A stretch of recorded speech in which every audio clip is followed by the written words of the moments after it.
و دعوت از جامعه جهانی کردن که با وضع افغانستان بی‌توجهی نکنن. بله، تاکید جناب امام علی رحمان رئیس جمهور تاجیکستان و سایر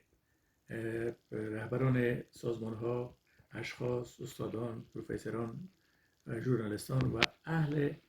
خبره تاجیکستان، طوری که در این روزا من اینجا هستم که دیدیم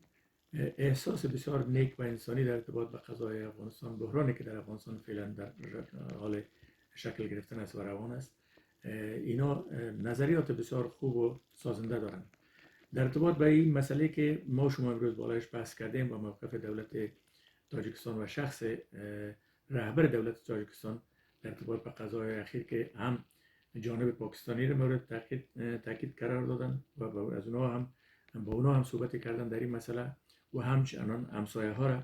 و همچنان جامعه بین المللی را متوجه ساختن که در مسئله افغانستان و بحرانی که در افغانستان ادامه دارد، در راه حل ازی باید از حالت بی‌تفاوتی و از حالت سرلنگاری براین و توجه بکنن به حل مشکل افغانستان. موقف بسیار اصولی است و موقفی است که مورد پشتیبانی همه مردم افغانستان خواهد بود. تاریخ هیچگاه فراموش نمیشه. هر کشوری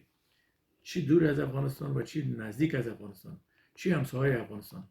موقف اصولی، موقف سازنده و موقف انسان دوستانه از این کشورها و رهبرانشان هیچگاه در تاریخ فراموش نمیشه و مردم افغانستان رو فراموش، کسی که خوبم کنه فراموش نمیکنن و کسی که بدم کرده باشه در ارتباط فراموش نمیکنن. موقف پیشتر هم گفتم، موقف جناب امام علی رحمان رئیس جمهور تاجیکستان در رابطه با قضای افغانستان هم در مقاومت اول و هم در شرایط کنونی افغانستان یک موقف ثابت، اصولی، سازنده، انسانی، دوستانه و شریفانه است و مورد تایید مردم افغانستان و جهان خواهد بود. از شما خیلی ممنون که آقای حساس در برنامه ما حضور داشتین و موقع تاجیکستان که رئیس جمهوری تاجیکستان روز 25 ماه اوت با